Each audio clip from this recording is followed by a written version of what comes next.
په دې کې اولنی سوال د یو ورور کړی دی چې ما د یو عالم نه په بیان کې دا خبره اورېدلې وه چې پیغمبر صلی الله علیه وسلم معاذ بن جبل ته ویلي و معاذ مه جاړه ان البکاء من الشیطان د غم په وخت کې دا جړه د شیطان د طرف نه. نو دا حدیث صحیح دی او که نه؟ او دویمه دا چې پیغمبر صلی الله علیه وسلم وایي څنګه چې موږ اورېدلي د خپل زوی په مرګ باندې جړلي او د ملګرو په مرګ باندې جړلي دي، نو څنګه بیا معاذ ته وایي چې جاړه مه او جړه د شیطان د طرف نه؟ الجواب، اول خو د جواب نه مخکې دا خبره چې طریقه د دین د معلومولو هم دغه ده کومه چې دې روح خپله کړې ده چې کله تا ته داسې څه خبره راورسي چې ستا په ذهن کې د هغې دلاسه اشکال واقع شي. اشکال قرآن او حدیث کې نه راځي، زموږ ذهن کې راځي. نو بیا د هغې حل دا دی چې ته به علماو ته رجوع کې. حل دا نه دی چې ته په دین کې شکونه شروع کړي او یا د ځان نه فتوی شروع کړي چې دا به داسې او دا به داسې. نه ته به یو عالم ته پوهه عالم ته واپس شي او د هغه نه به تپوس وکړي چې دا مسله داسې ده، نو ما پې پوهه کړه. د ورور چې د کوم حدیث باره کې تپوس کړی دا حدیث بلکل صحیح دی او دا حدیث امام احمد راوړی دی، امام طبرانی، امام بزار راوړی دی او په هغې کې دا دی معاذ بن جبل رضی الله عنه چې کله پیغمبر صلی الله علیه وسلم لیږو یمن ته، واقعا موږ څو پیرې ذکر کړی او سیرت درسونو کې هم ذکر شوی. یمن ته لیږو ورسره بل صحابي ابو موسی الاشعري رضی الله عنه. نو معاذ بن جبل په سورلۍ باندې سورو پیغمبر صلی الله علیه وسلم رخصته چې تاسو یمن ته لاړ شئ دعوت وکئ. نو دی یوې علاقې ته لیږو په یمن کې او دا بل ملګری بلې علاقې ته. نو دی په سورلۍ باندې سورو، روایت کې راځي ورسول الله صلی الله علیه وسلم یمشي تحت راحلته،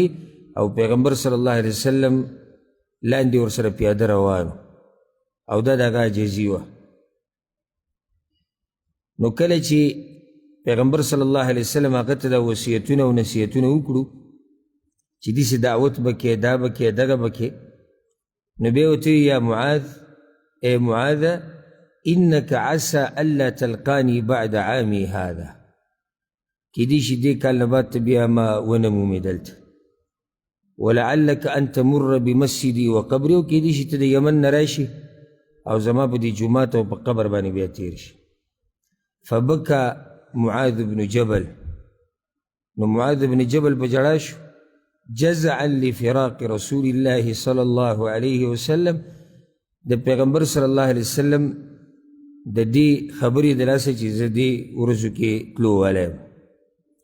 نو پیغمبر صلی الله علیه وسلم ورته لا تبکي یا معاذ، معاذ جاړه مه،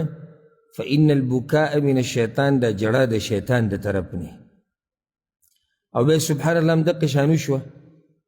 چې معاذ بن جبل راغی او د پیغمبر صلی الله علیه وسلم په جومات او په قبر باندې تیر شو او پیغمبر صلی الله علیه وسلم بیا په دنیا کې نه دی لیدلی. نو دا حدیث ظاهر دی په دې چې د جړه نه منع راغلی ده، یعنې دې نه خو دقه واضحه کېږي چې جړه نه څه ده، منع راغلی ده. وګوره د شریعت یو مسله چې سړی کله معلوموي که نه، نو سړی ټول دلایل مخې ته کیږي، د هغې نه بیا یو مسله راوباسي، ځکه دا کار د علماو دی، دا د عوامو نه دی. دا خو نن سبا د بعضو عوامو ته دا دین داسې معمولي ښکاري چې دا وړې خبرې دي، وړې مسلې دي. چېرته هم د یو حدیث نه سړی یو مسله نشي راویستی چې څو پورې دې مسله کې هغه حدیثونه ټول را جمع کړي نه. خو دې حدیث نه ظاهري دا ښکاري چې جړه څه ده، منع ده، که هغه هر قسمه جړه وي. خو چې نورو دلایلو ته وګورې نو د هغې نه دا واضحه کېږي چې مطلق جړه نه ده منع، یعنې هره جړه نه ده منع، بلکې منع هغه جړه ده چې د هغې سره اواز اوچتي، د هغې سره ماتمي او د هغې سره هغه څه کېږي چې هغه د الله نافرماني پکې. یو سړی به وایي چې تا دا څنګه ووایي، حدیث کې خو منع ده چې مه جاړه. دا ما په دې ووي لکه اوس ګوره په صحیح بخاري صحیح مسلم کې حدیث دی انس ابن مالک وایي چې د پیغمبر صلی الله علیه وسلم زوی ابراهیم علیه السلام چې کله وفات شو نو فجعلت عینا رسول الله صلی الله علیه وسلم تذریفات د پیغمبر صلی الله علیه وسلم د سترګو نه اوښکې روانې شو ګورو جړه دام ده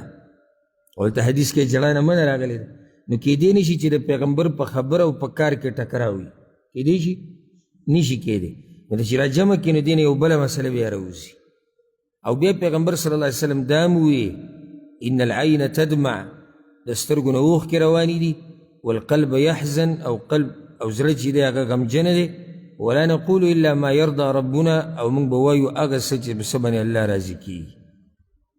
دلته اوس وګوره پیغمبر صلی الله علیه وسلم جړلي دغه شان په صحیح بخاري کې روایت دی د اسامه بن زید رضی الله عنه موږ څو پیرې بیان کړی دی چې کله د پیغمبر صلی الله علیه وسلم د نوسیزن کدنو د زینب رضی الله عنها او پیغمبر صلی الله علیه وسلم هلته ورغی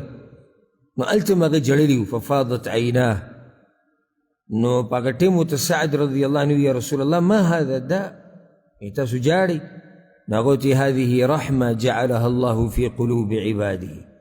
دا رحمت ته الله د بندګانو په زړونو کې اچولی دلته هم جړلي دغه شان هغه واقعه موږ بیان کړې مو سیرت کې تفصیلا په صحیح بخاري کې ده چې پیغمبر صلی الله علیه وسلم انس بن مالک وایي پیغمبر صلی الله علیه وسلم خطبه کوله او د جنگ موته هغه کم صحابه کرام چې شهیدان شوي د هغوی باسې کو او الله ورته ښکاره کول وی اوس جنډه زید رضی الله عنه راواغسته او هغه شهید شو بیا جعفر راواغسته هغه شهید شو بیا عبدالله ابن رواحه راواغسته او هغه هم شهید شو او بیا خالد ابن الورید رضی الله عنه راواغسته وعیناه تذریفان او د هرې خبرې سره یې جړل سترګو نه اوښکې روانې نو دلته هم په ملګرو پسې جړلي دي ښه اوس نورو حدیثونو کې منه راغلې ده چې جړه نه منه راغلې بعضو صحابه کرام هم دا سوچ وکړه د جړه نه منه معنی ده چې د هرې جړه نه منه راغلې ده لکه دغه حدیث مخکې تیر شو که نه چې سعد رضی الله عنه پیغمبر صلی الله علیه وسلم ته یا رسول الله تاسو جاړئ یعنې د سعد په ذهن کې دا و چې پیغمبر چې د جړه نه منه کړې ده نو دې مطلب څه دی چې هره جړه منه ده نو پیغمبر صلی الله علیه وسلم پوه کړو چې نه نه دا جړه د غم په وخت کې د سترګو نه اوښکې تله بغیر د جاهلیت د خبرو نه بغیر د ماتم نه بغیر د چغو چغارو نه جړه کول دې کې څه حرج نشته او ځکه یو اثر کې داسې راځي یو روایت کې اگر که مرسل دی سندن البکاء من الرحمه چې جړه د رحمت دی او چغې وهل د غم په وخت کې د شیطان د طرف دی نو خلاصه دا شوه خلاصه چې دغه حدیث د معاذ دا صحیح دی پیغمبر صلی الله علیه وسلم منع کړی ولې منع کړی کیدی شي پیغمبر صلی الله علیه وسلم د هغه په جړه کې اواز لیدلی او په چغو چغو جړلی نو پیغمبر صلی الله علیه وسلم ورته وایي چې داسې مه جاړه دا جړه د شیطان د طرف او د نورو حدیثونو کې کم نه چې جړه روا ثابتېږي نو هغه جړه ده چې د سترګو نه ورسره اوښکې ځي او چغې چغارې پکې نه او د ماتم پکې نه ویر پکې نه